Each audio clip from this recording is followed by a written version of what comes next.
It's 4 o'clock in Los Angeles. It's 6 o'clock in Chicago, and it's 7 p.m. in the Big Apple, New York City. I am the Mad Dog. This is What's the Buzz, America's Best Podcast, and I'm joined yet once again, folks. I tried to get rid of her. She came back. I don't know how she does it. She comes back every night, and I don't know why.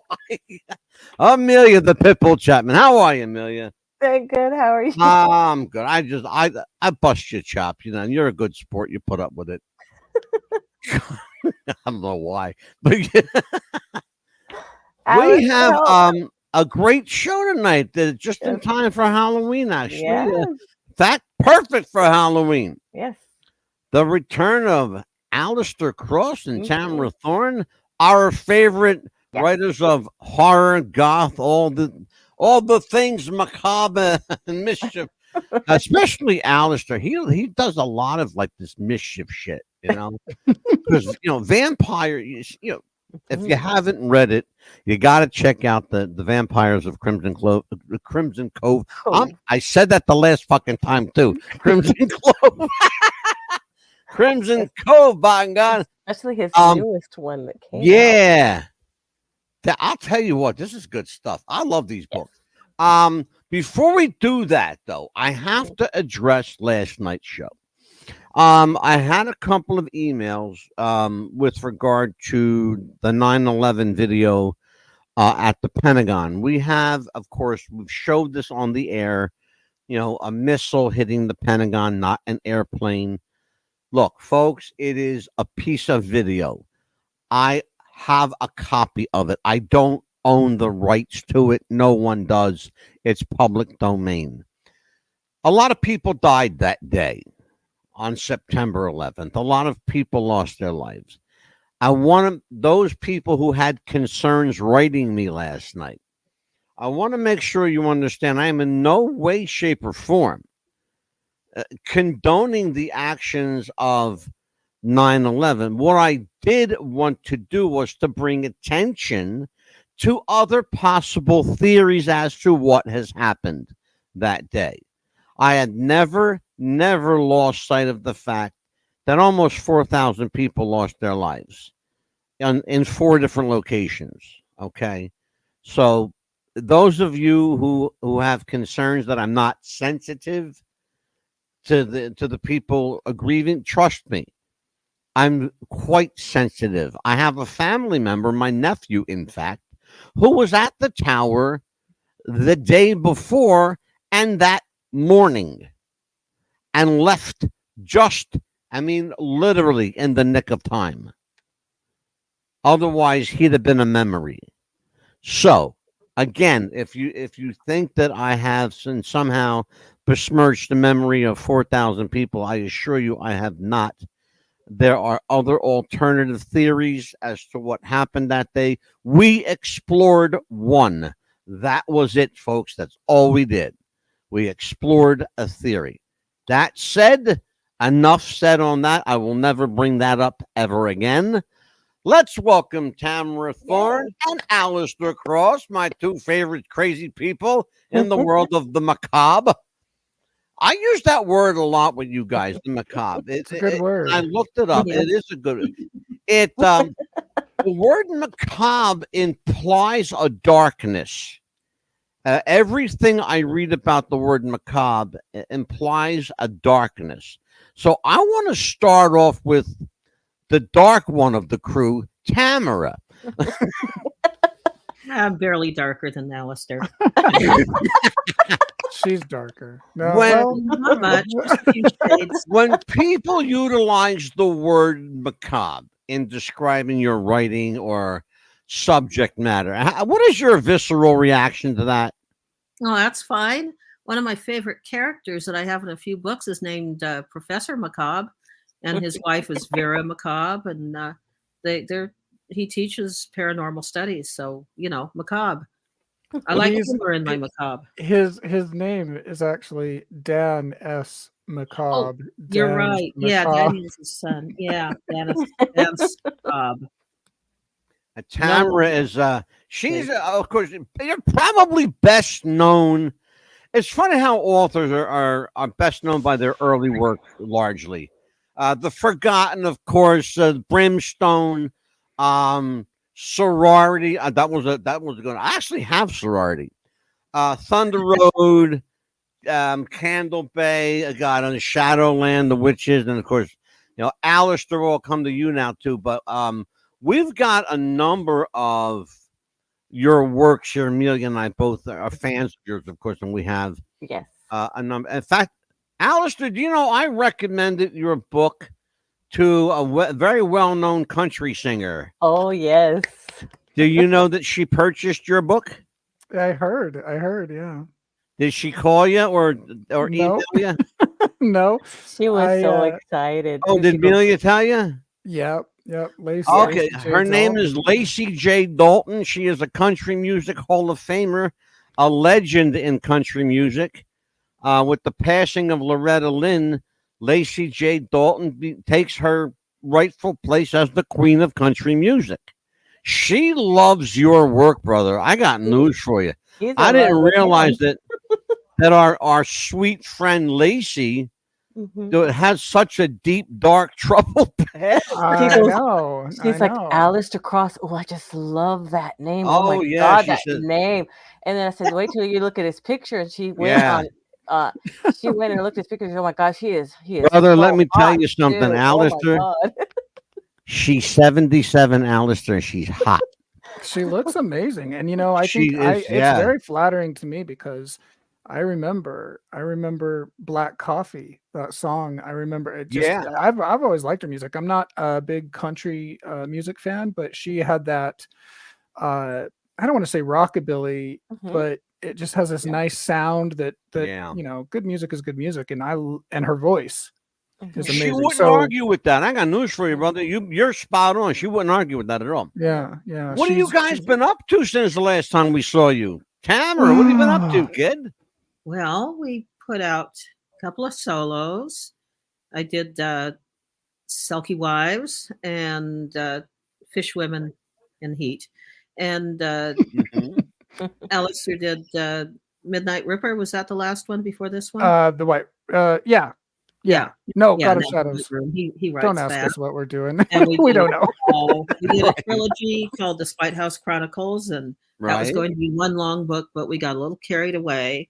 So now we're back. We had to set our Ravencrest series aside because of Spite House, but now we're back doing that and having a great old time. One of the things that I did not know about you, Tamara, previously is that you have a book called Exorcism. I didn't know about this book. I just recently became aware of it. It's Exorcist, and it's one of the Ravencrest books. Oh, it is. Okay. It's Exorcism, isn't it, Jip? Yeah. It's okay. Well, that makes sense then. That makes perfect sense. I wasn't aware of it. I was like, well, here's a new one. And it was new to me anyway. Right. It's the third book in the series. Tamara, what is your creative? I'm going to ask you this question in two parts. Where does your creative energy come from, and how do you harness the creative input when you sit down to write? I have no idea. I just have a good time. I tend to. I grew up on Mad Magazine and the National Lampoon and horror movies and ghost books. And I still have all the same interests as I did then. And it all just sort of comes together. And I just write what I love to read. And so it makes me happy. I don't know. I don't try to harness anything. I try to let it loose. I asked you that question for a reason, because I have a friend of mine, our friend Dan Emer, who is an amazing author. And Dan said the same thing. He says, you just sit down and let your mind go. Yeah. That's why we don't believe in writer's block. You just let it go. And if it doesn't come at first, you just write anything. Like, I hate writing. No, I don't. Why would I hate writing? And then suddenly you're writing your book. Right? Comes right in. Yeah. Alistair, question for you. The same question. Where you get your juices from, kid? I think it's very similar. It's a very similar answer to Tamara's. Other than I just think it's a intuitive thing, or it sounds weird to say, but if you sit down to write a book and you're thinking about sitting down to write a book, you're not going to write a book, or at least I'm not going to write a book. Right. You write from in here. And so when I don't know how to explain that, but you have like these different, do you have to internalize? Do you have to like turn the real you inside out and become Alistair? No, the way I would explain it is, and this sounds kind of weird, but I think we all human beings have kind of like different personalities inside of us. We have different aspects of our personality. I agree with that. No, okay. Shut up. Yes, yeah. she does. Yeah, no. Right, exactly. And so when you sit down to write, you're kind of letting them all out to play at the same time. And which I hate saying that, because then it almost suggests that some of this sick stuff that I write really is real, and it's not. It's fiction, but there is that dark side of ourselves that we all have that I kind of tap into a little bit more when I'm writing. But it's just, you don't think about it a whole lot. You just it's kind of playtime in a lot of ways. When I was a baby writer back in the last century, my favorite editor told me he did romance and horror. He said he would rather be around horror writers any day than romance writers, because they would act on their impulses, and the horror writers never did, because they calmed themselves down by writing.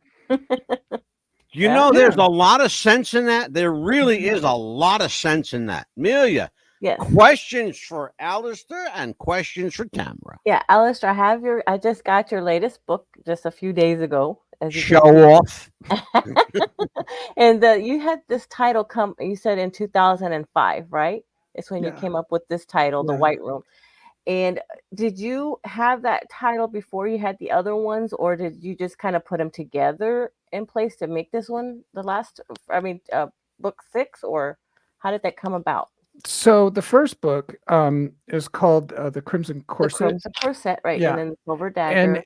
And before it got published, I had written the book, and it was a lot different. It was written in first person. It was it was basically a different book.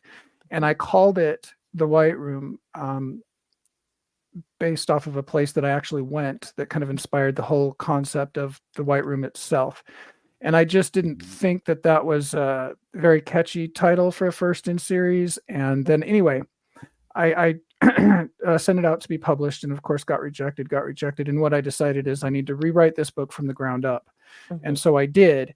And then when it got published, I thought I want a different name for it. And I thought The Crimson Corset was more fitting. But in the back of my mind, I always had The White Room. And so this book is a whole different entity than anything else. But the first book was originally titled The White Room, and that was way back in 2005. Yeah.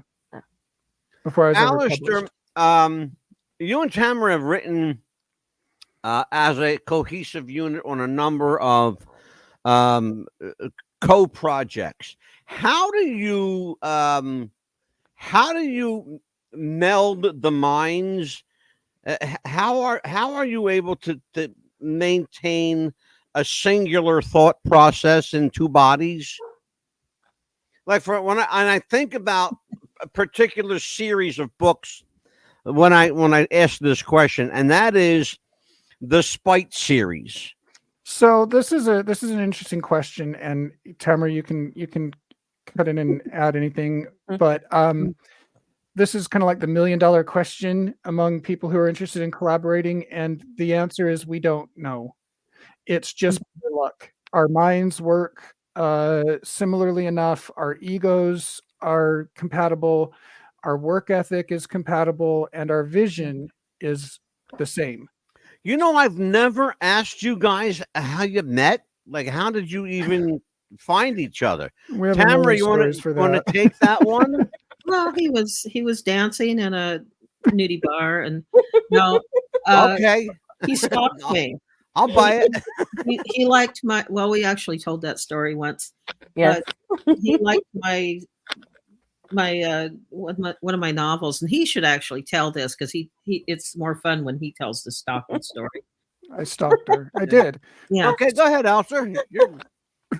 So I remember. So I must have been 17, 18, maybe 19. I went to the local library and I was just looking. I've always loved horror, and I was reading a lot of Dean Koontz and John Saul back then, and went to the library and I saw this name on a book, Tamara Thorne, and the book was actually Moonfall, but I just was attracted to the name Tamara Thorne for whatever reason. It just kind of jumped out at me. I think one of those kind of like cosmic things. I think.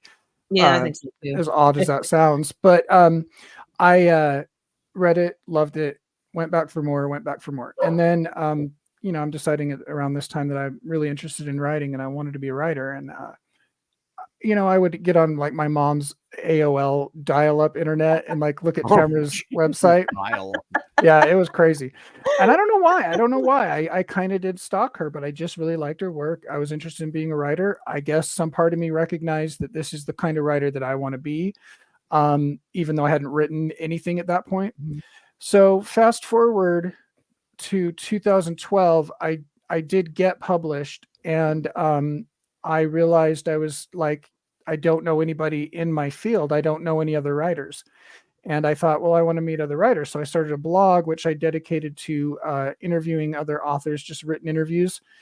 And the first person I asked was Tamara. I found her on Facebook, and I sent her a message and just said, would you, be interested in doing an interview?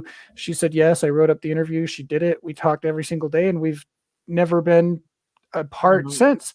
And then she asked me in, I think it must have been 2013, or maybe it was still 2012. Might have been. If I'd be interested in writing with her. And so I, of course, said we were going to do a short story. Boy, did that lengthen. Right. We can't do short stories. Right. But we had both tried collaborating before and both knew we'd never do it again. And what it was some sort of synchronicity thing going on. We both found out we hate drama and that we're manipulated by things like tears and stuff. And we both hate that. We really hate that. Yeah, it's hard to work with somebody. It's especially in a creative.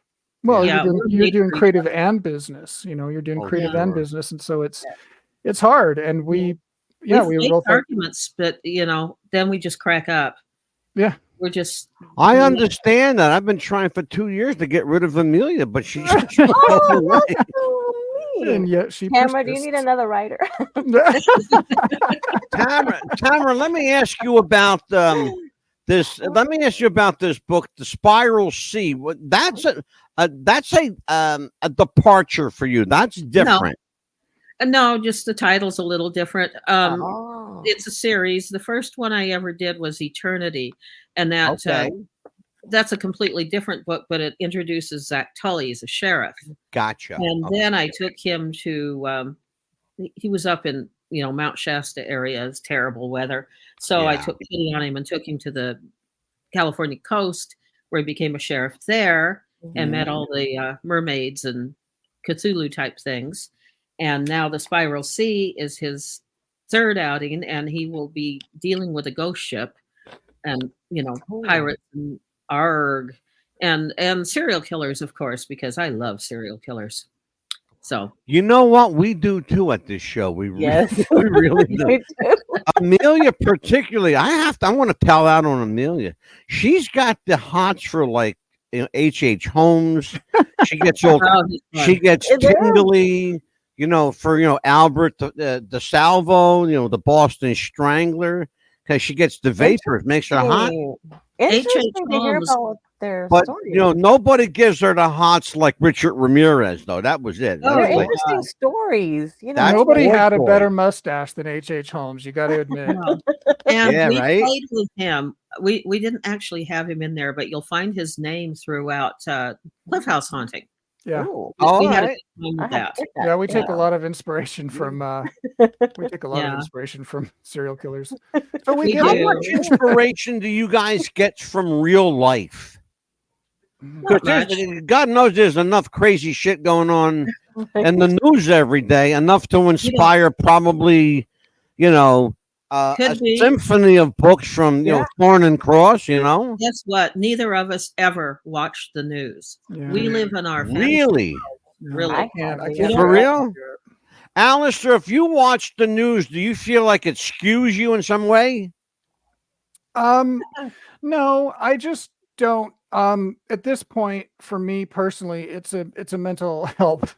Yes. That sounds a little dramatic. That sounds a little dramatic, but it just true. upsets me and gets me pissed off, and I can't do anything about it. I know what I can do, and I know where my power ends. I do what I can, and then I don't worry about it. But to sit and watch the news. However, I do watch a lot of true crime. Yes. Like it seems somehow like it's okay if it's far away, like years ago. Jack the Ripper. There's a safe distance or something. It doesn't bother me. But no, I don't think that a lot of inspiration really. I mean, you could argue that all inspiration comes from real life to a point, but I've never actually seen a situation and said, I'm going to put that in my book. As far as I know, I don't think I've ever done that. You want to make up your own stuff. Right. Now I use Jack the Ripper extensively in Eternity. Yeah. And that was, in fact, we had a really lively discussion the other night about what did we call her, cornhole? Tamara. Yeah. We cannot gossip. The secret story. I so wish that she were on camera right now. You don't even know. I'm not even blushing. I said HULL. That's how we spelled it in the book. Okay, she's talking about crime. She Patricia Cornwell. She writes fiction, and she wrote a book called Jack the Ripper Case Closed, and she spent all this money, and she claimed that she had the answer, and clearly we covered that story on this show, by the way. We did. And let me just tell people emphatically, case not closed. Yeah, not even close to closed. No. I did all my research at the same time, and she left out everything she needed to leave out. Absolutely. Wow. Yeah. It was strategic on her part. Absolutely strategic. And I think the lawyers had a lot to do with that. Let's talk about this. I got a question for both of you. Whoever wants to jump in first. Have you ever plagiarized each other? Yes. Each other? Yeah. Okay. Absolutely. Okay. Tell me where and when and what circumstance. Well, we share universes. We share a universe. So I will be like writing the Crimson Cove books, and I'll be like, Coastal Eddie is a character who is a conspiracy theorist DJ who has all these crazy wild stories. He came in he appeared first in Tamara's book Candle Bay, right? Is it Candle Bay? Long time ago. Years and years and years ago. And I was writing the Crimson Cove books, and I'm like, I like Coastal Eddie. Can I use him? And she's like, sure. There you go. Oh, okay. So it was encouraged plagiarism. Yeah. There you go. We share everything. We co-own anything we want. There's nothing that we don't. Yeah, and I have a little reporter that resides, a character who's a little reporter who resides in Crimson Cove, and she's put him before. Yeah, she's put him before in her books, and I don't. I was just putting him in Spiral C, and in fact, Ethan Hunter is mentioned as Spiral C. Yeah, and he's one of my characters. Buddy. So yeah. So we play Amelia. each other. Question for Thorne and Cross, Amelia, the Pitbull Chat. Yeah, Tamara, what would you give someone as far as advice that wants to become an upcoming writer? Write.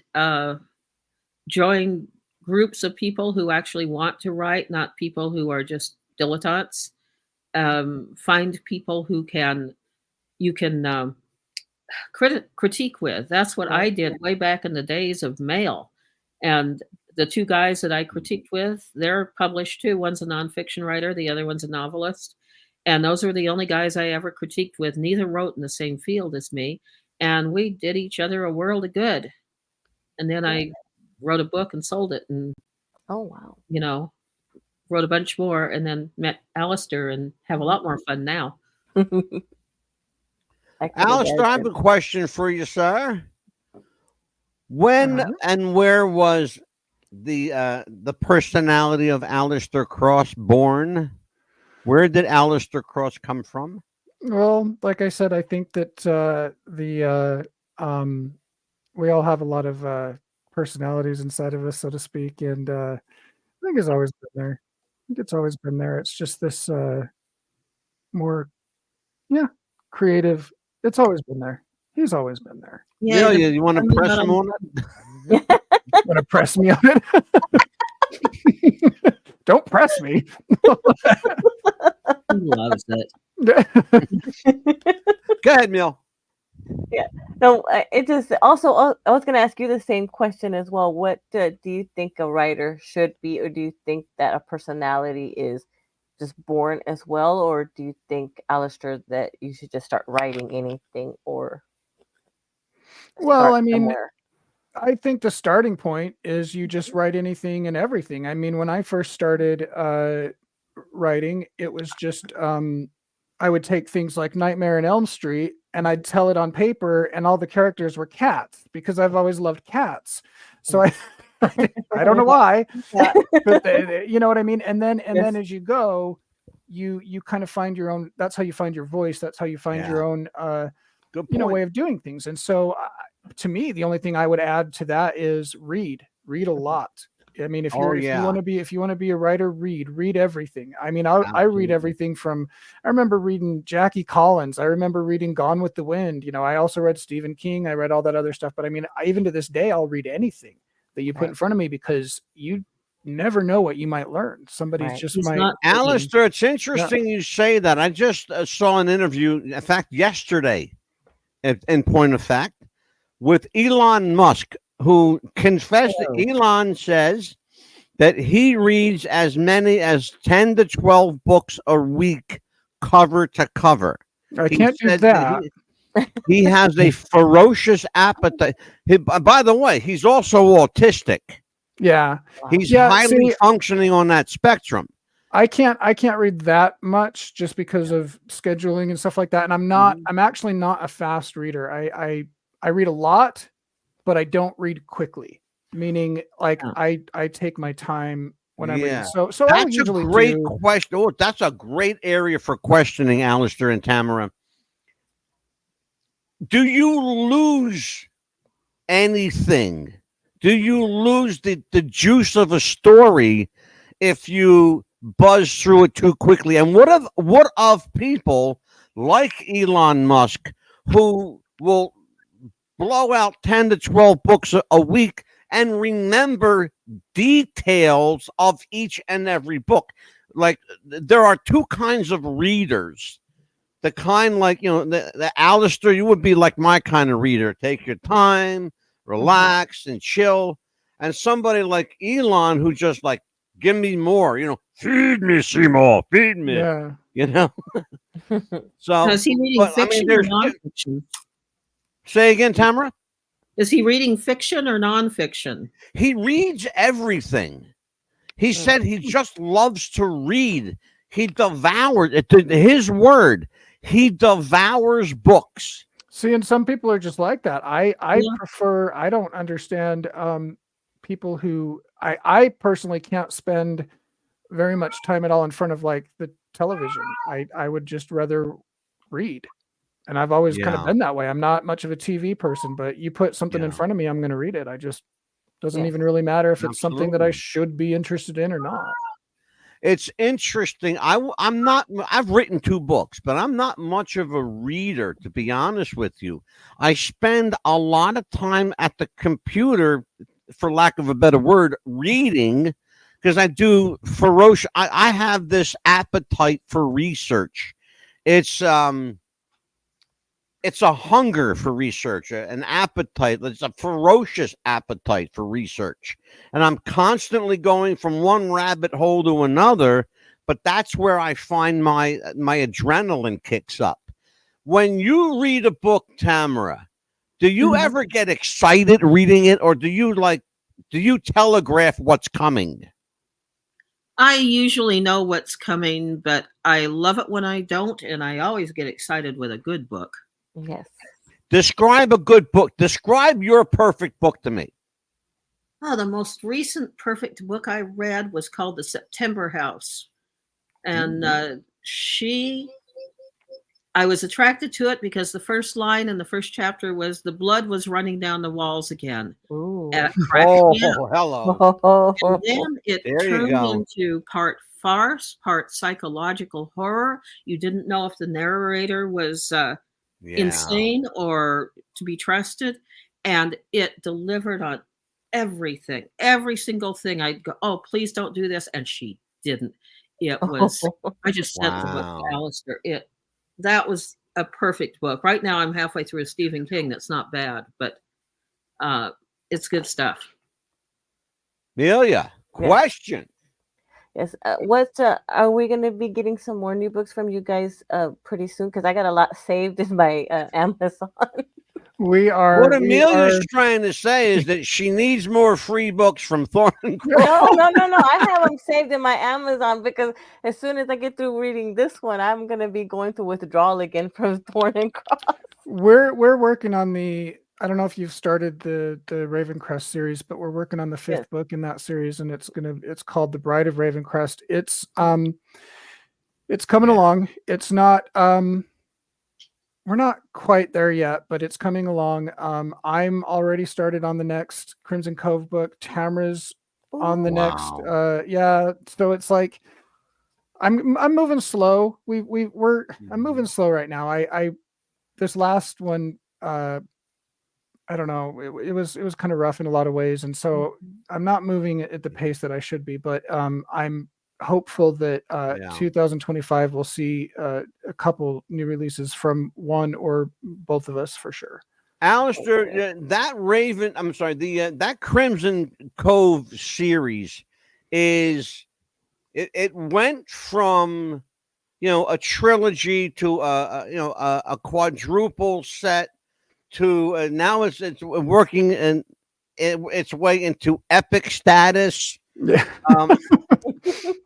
But how do you, I'm being totally serious when I ask this question, how do you maintain freshness in a book that's now approaching 7 volumes? How do you do that? And Tamara, for you, after Alistair's, I would love to know your thoughts on that. Go ahead, Alistair. I read them all at least 3 times. Yeah. There's always new characters that come in.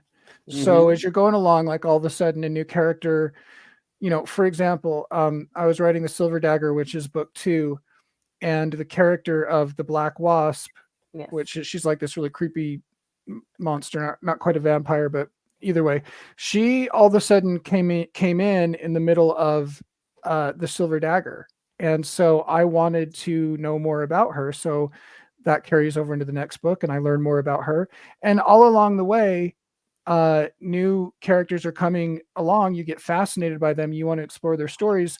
I do have, the few main characters that are there no matter what, like, your protagonist and whatnot. But I think that's what it is. It's new characters. I write, and I think Tamara would agree.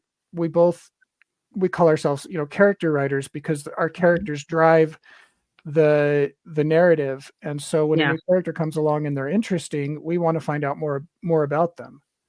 For sure. Yeah. Tamara, your thoughts on that? I just completely agree with him. The characters know best. They take over. And if you don't listen to your character, you're going to write a crappy story. Tamara, have you ever created a character so horrendous that you had to kill it off before it got anywhere? No, but sometimes they kill themselves off before you want them to, and you can't really do anything about that. How does that happen? Walk me through that. It's interesting the way you said that. Sometimes they kill themselves off before you want them to. Well, usually they do something stupid and that they really shouldn't do, and you tell them, no, don't do that. I want you to last into the next book. No. And no, I'm going to go climb on that roof and peep in that lady's window, and then I'm going to knife her. And no. Not a way to... Well, as the author, don't you have control over their destiny? Oh, hell no. Really? No. Oh, now we're getting into some really interesting stuff. Talk to me now. If you try to control I gotta your find out this. This is now you got my ears going. Okay. If you try to control a character, it's not interesting. They are the ones in control. You have to just let go and stop trying to be in control of everything and let them do what they want. The subconscious knows. The subconscious is the character. That's fucking brilliant. I have had a lot of authors on this show. We're approaching the 100 mark. We've had 89 authors on this show. 89, and not one of them has ever said what you just said. Not one. Really? Because I think most good writers write that way. Amelia, please tell me if I'm bullshitting in any way, shape, or form. We've never had an author describe in that terminology that the character writes itself. Yeah. Well, I've never heard an author say that. Authors like to call themselves the gods of their world. You create the world, and that's all true. You create the scenery, you create everything in it, you create the people.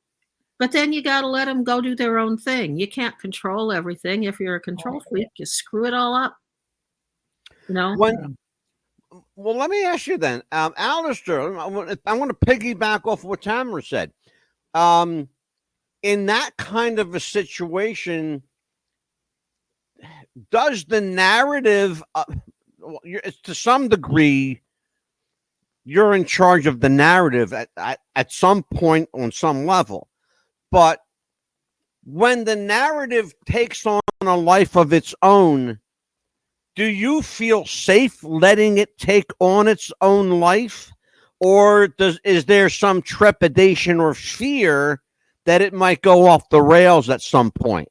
There used to be. One of the worst pieces of advice I ever got when I was a young writer early on was never let your characters control the story. Keep them on a tight leash. Yeah. And I'm telling you right now, I could not write. I could not get it. I just couldn't get it going. Yeah. And then I thought, what's going to happen if I just throw that out the window? Yeah. And I've never had to worry about writer's block. I've never had to worry about, and I don't have any fear. I don't have any fear of the characters taking over because I'm glad that they do. An example of that is you're familiar with the Crimson Corset, the first book. Gretchen Van Treese. Oh yeah, absolutely. Yeah. She was written in my mind. Mm-hmm. She was written to be in one scene, and she was going to die. Wow. She was basically there to demonstrate how a vampire could die and what that looks like.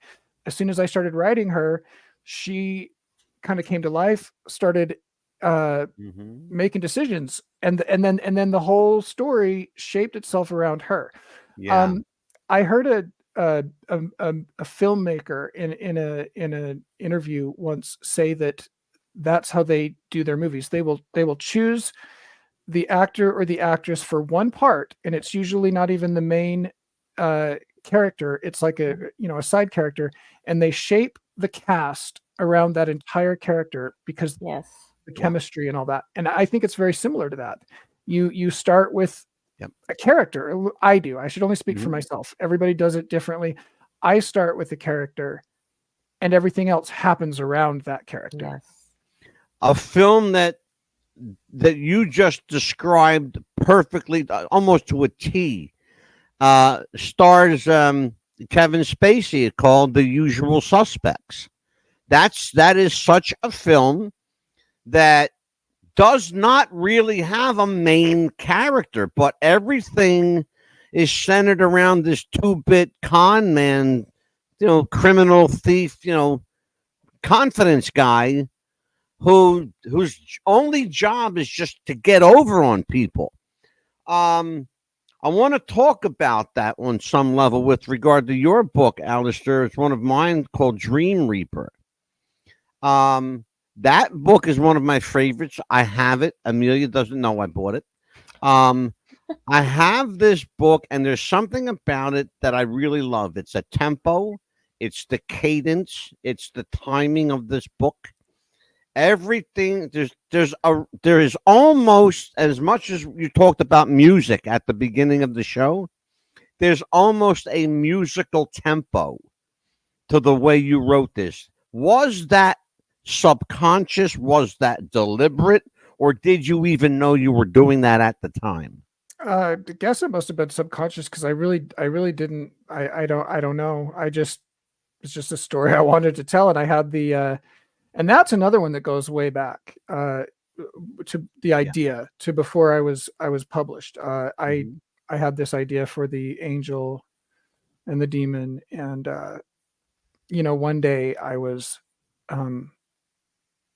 driving somewhere, and I saw this really interesting guy walking down the road, and he had a top hat and a walking stick, and he had like this cigarette holder, and he was in a suit, and he had a briefcase, and he walked across the street, and I watched him walk across the street, and I said, there goes my next bad guy. He was just badass looking. I'm like, there goes my, to contradict what I said about, never taking from real life. Sometimes you do, sometimes it's kind of impossible not to. Yeah. And then everything, I like that book a lot. And then everything kind of revolved around him after that. Everything kind of went, the story, once I had him in place, the rest of the story just kind of told itself. As I think one of the things I like about it is that, I'm sure you guys remember from the last one, but I'm psychic. I'm a psychic. One of the things I really enjoy about it is that there's this subtle spiritual theme, this thread, this very subtle spiritual thread that's weaved through these characters in this book. I think that was a hook for me. That got me hooked. And then the character and the story itself reeled me in. And I like it. I'll be honest with you, it's not a love thing for me. It's a like. I like it. I very seldom will say that I love a book or I love this. I'm not that guy, but I like it a lot, brother. Well, I think that's part of the beauty of writing horror. People say, oh, well, why do you write horror? And they think of, they're talking about like just slasher and blood and guts and violence. And it's like, well, there's that element to horror. But here's the thing. Here's the truth about horror. What other genre can you write in where you can explore spirituality and themes of life beyond? I mean, you're not going to get into God and Satan and life after death in a romance novel. There's no room for that. No, you get into horror and you can really explore some of that stuff. And so to me, I think that's present in, almost all of my work. On that note, we are going to take up a hard break here. We got a commercial. It will be our only commercial of the night. We'll be right back. Do you have sweaty balls or volleyball netty balls? It's time to make them ready balls. The Manscaped.com Lawnmower 3.0 will do the job and clean your knob with its patented no-nick head, so your head will function as desired. Enter promo code Wrestling Future for a generous 20% discount. That's enter Wrestling Future for a 20% discount. Manscaped.com and Wrestling with the Future, going balls to the walls with Manscaped.com and the Lawnmower 3.0. Your balls will thank you, and so will we. Your customers expect to buy what they want, how they want. So you need a commerce platform that's flexible, customizable, and crazy fast. Shopify Plus is built to handle the complexity of your business, so you can focus on your brand and deliver a seamless customer experience across every device, country, and channel. Save time by turning manual tasks into powerful automated workflows. Target key markets with local currencies and unlimited storefronts. Increase conversion with personalized shopping and checkout experiences. And sell out in seconds, knowing we won't hold you back. Partner with the best commerce platform. WWGF Radio 88.7 on the broadband radio system and Armed Forces Radio around the globe. We are live with Tamara Thorne and Alistair Cross, two of our favorite authors. Amelia, I'm going to let you have it. Go ahead, kid. Okay. I was gonna ask you guys, as far as like, if y'all ever been somewhere and all of a sudden an idea comes to mind and you have to like write it down real quick so you don't forget for a book. Yes. In Yeah, the I shower. couldn't tell you what. Yeah, the shower's In the shower. In the shower. We both turn our text machines, that's what we call our phones, off at night, the ringers, because we just text each other ideas when we wake up in the middle of the night, and that's the best way to keep track of them. Oh, that's a good thing to do. Yeah. Are you guys still doing that middle of the night idea swap? Yes. We talked about that the last time we was right here. It never stopped. And when the hell do you guys? When do you sleep, Alistair? Between taking care of 30 cats and having to put up with Tamara.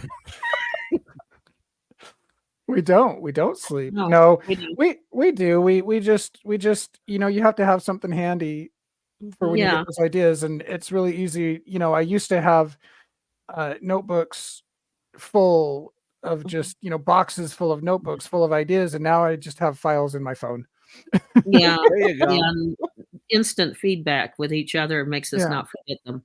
Yeah. Oh, awesome. Here's one for both of you. I'll start with ladies first on this, Tamara. Best and worst advice you ever got about writing, about life, about business, from whomever, doesn't matter. Best and worst advice you ever got. Well, worst advice would be to not follow your heart, I guess, to do what you're told instead of what you want to do. Oh, man. And, geez, best advice. I don't know. There's a saying that I like, and it's simply, there's two of them. There's one that Mark Twain said, and he was talking about yellow journalism, but I use it for books, and it's get the facts first and distort them as much as you please. And the other one is, if you don't laugh, you cry. I like to be happy. And absolutely. That's always my goal. Alistair, same question, my friend. Best and worst advice you ever got from whomever about? I think the worst advice I ever got was be practical. Be realistic. That's so limiting. It's like, what do you mean? Oh man, be realistic. I mean, you can't do that. Be realistic, be practical. Really bad advice, because,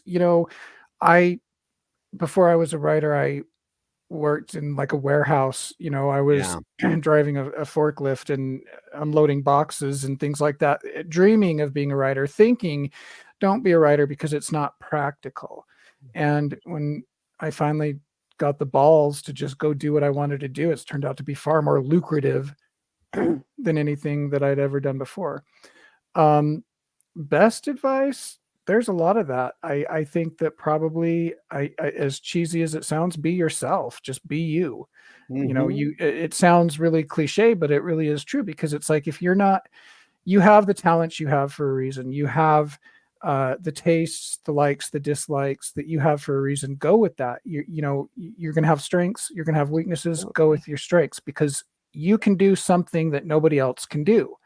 So the whole be yourself it encapsulates that whole idea. And if you're trying to be something you're not, you're never going to reach your potential, because you have special talents that nobody else has. Yeah, absolutely. That's amazing advice. I'll tell you what, brother. That guy that told you that writing wasn't lucrative, I'm sure he had hit you up for a loan maybe once or twice. Everybody said that. Everybody says that. I mean, I can't tell you how many times I've heard that.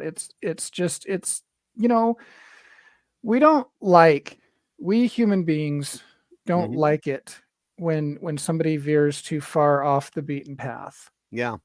And so we get a little uneasy when we see somebody doing something. Somehow it's perceived as a threat or something. I don't know. But there are a lot of people. It is interesting. It's really interesting, Alistair, that the point you're making, that people have preconceived notions of what they think is best for you. Right. And it usually is exactly what's best for them. and it's usually exactly what's best for them. And we like to hold people in the same place we are. So when If I had listened to the naysayers, Alistair and Tamara, I will tell you that you and I would not be having this conversation. Right. I'd probably be in a factory somewhere, unloading cardboard boxes. Oh wow! I would have been with you.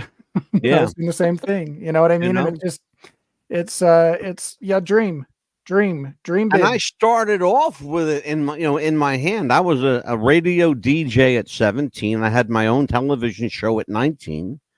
And then I went and did what everybody expected me to do. I got a quote, a job, normal job. Well, so much for normal, because normal is fucked. Okay. And how do we define normal? There is no normal.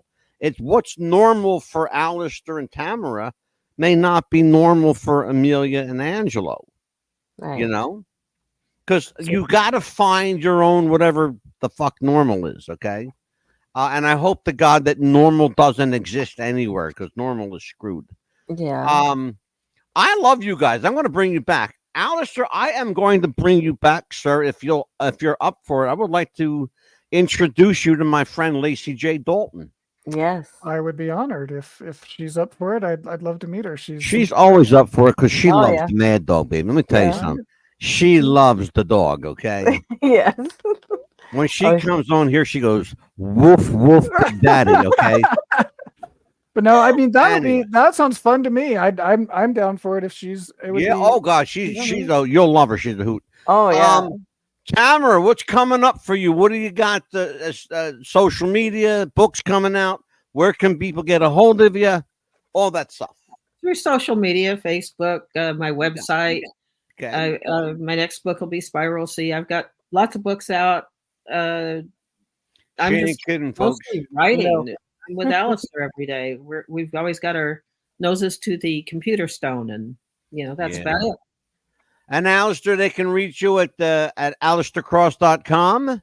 Yes. And I love that website. I love Tamara's website too. I know. I love her website so much. The first thing you guys got to do when you go into either of Alistair or Tamara's websites, go right into the library. Yeah. There are a lot of reading materials there. There are lots of books. Buy them. Don't just look. Don't just browse. Buy them. Absolutely. Support them financially. Thank you. Thank you. We need you to buy their books so they stay famous, so I can have them on the show, because I can't bring in nobody. I can't bring in nobody on the show. Yes, and when they're not busy again, we're gonna have them back on the show. Tell everybody what's coming up for the show. Oh, actually, we have a special night coming up. We normally don't do shows on Friday night, but this Friday, November 1st, we have TV's Hercules, Kevin Sorbo, coming back for a special appearance. Television and film actor Kevin Sorbo will be joining us yet again. Yes. He enjoyed himself so much here the first time. He said, I'm going to come back, Mad Dog. Absolutely is right. He will be here. Speaking of return visitors, thank you to Dan Lizotte, Pulitzer Prize winning Dan Lizotte, for joining us last night and 3 nights last week on the John F. Kennedy debacle. I'm going to introduce you guys to my friend Dan. He's a Pulitzer Prize winning author. Hell of a writer. Started off as an investigative journalist, and that's really kind of his bread and butter. But he's written a lot on, our favorite thing. I want people to check this out. Our conspiracy stuff. I identify as a conspiracy theorist. My pronouns are told you so. Told you so. Thank you, Amelia Pitbull Chapman, for the shirt that arrived literally 30 seconds before we went on the air. Anyway, I'll tell you what, we had a blast tonight, you guys. Yes. Thank you. You have an open invitation here. Absolutely. As you know, anytime you want. Thank you. So I'll tell you what, it was a good one. It was Amelia. Thank you for getting a hold of them. It was a good one. Yes. Anytime you Tamara, guys thank you. Alistair, come thank you very much. I'm going to bring you guys back, and let's do this again sometime. Yeah, let's not wait till a couple of years. And let's not wait 2 years until we do this again. Right? Yeah, no, Thanks thank a you lot. guys. It means a lot, and we appreciate it. Lord willing, and the creek don't rise. We'll see you guys Monday, Friday night, and then of course Monday and Tuesday. If we don't want to do it, but we have to. We're covering the election. I'm staying away from that one. Yeah, well, I'd like to stay away from that one, but I can't. I've committed myself to covering the damn election. We'll have the Rowdy Rev with us those 2 nights. So I will have the Rowdy Reverend will be with. You're gonna love these guys. He's an Episcopal minister that's as batshit crazy as we are.